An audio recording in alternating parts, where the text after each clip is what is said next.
Hello there. Are you fed up with people snooping around your wardrobe? You know, tidying it up, borrowing your clothes, then scare them off with one of these. A horror hanger. Ooh. Come and have a look at this. Take a big cardboard box and cut off the two biggest sides. And onto one of the sides, draw a horror head. Now, you have to make it roughly the same size as your own head. But hopefully it won't look anything like your own head. In fact, you could copy your favourite comic strip character or horror character off the telly. But you have to make a nice big long neck that's almost the same size as the head. And then put in the rest of the horrible detail on your face, cut it out, and you'll have something that looks like that. Look at that. Ugly mug. Put that to one side, and then on the other sheet, draw around your fingers like that, but don't spread your fingers too far apart, just enough to get the pen in between them, and go all the way down your arm, both sides like that, and join them up there like that. Do two of them, cut them out, and you'll have something that looks like that. Now, the idea is to pop a hole through the end of both arms. Do this with a sharp pencil, be very careful, in through the cardboard and into a bit of sticky tack to protect the furniture.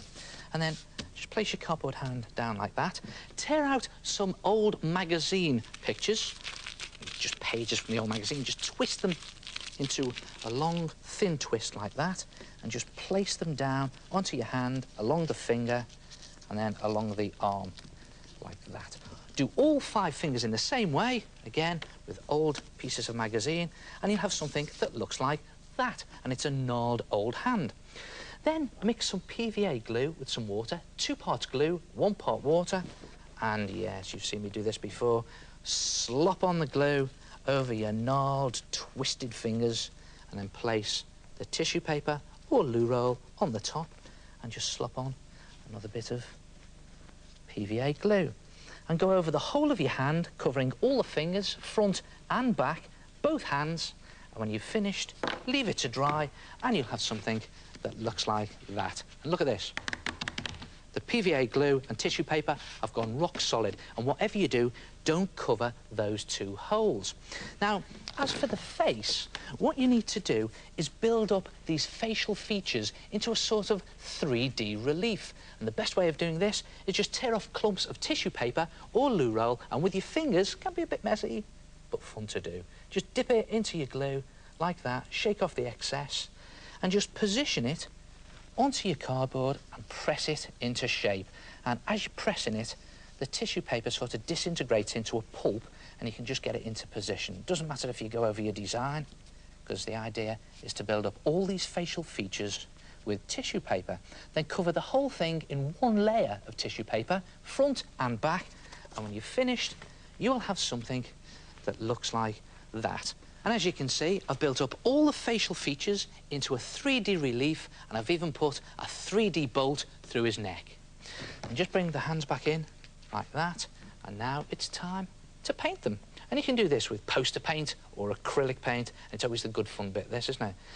Now make it as horrible as you possibly can, and you can see here I'm just slopping on some gruesome green. And you can take a bit of time doing it, just go over all the fingers, both hands, even do the fingernails, and do the same on your face. Make your face as horrible as you possibly can, put in all the detail, and when it's finished, your face will look something like that. Look at that. And I've done red lips there, I've even put the scar in. Ooh, I've got the eyes, and I've even put some silver pen on here for the bolts. As for the hands, well, I've put the fingernails in, and just through these holes here, I've attached 2 lengths of string. I've tied them to a coat hanger so that they dangle like that. Then, the difficult bit.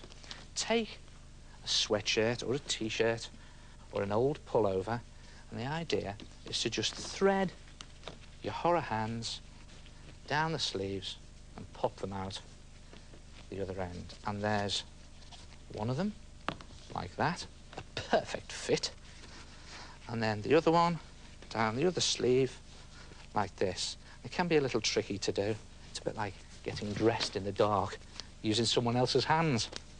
Horror hands at that. And out come the fingers, There they are. And again, another perfect fit. And then you have to attach your coat hanger into your shirt like that. Just hang it on like you normally would. And then just put your head inside and simply tape it into position. Now, I'm just going to do it very quickly here to show you. You can take a little bit more time to do it. Do it carefully. Put a lot of tape on so that when you pick it up, there you have a horror hanger. And then you can hang it up in your wardrobe. This way, master. And if you tie a loop of string or wool to the bar in your wardrobe first, it just makes it easier to hang in. And there it is. Look at that. And there's loads of different designs you can do. You could do a skeleton design, or you can even do a werewolf design, complete with woolly fur. Try it yourself. A horror hanger, guaranteed to scare off unwanted intruders.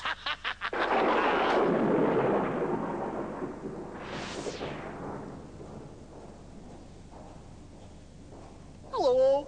Yes, it's me, the head. Now, that's basically 5 stages. 1, cut out your cardboard shapes. 2, build up the features using magazines, cotton wool or paper. 3, cover them in toilet roll and PVA glue. 4, paint them when they're dry. 5, tie them onto your coat hanger. Oh yes, and 6, scare someone.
This is a big heart attack.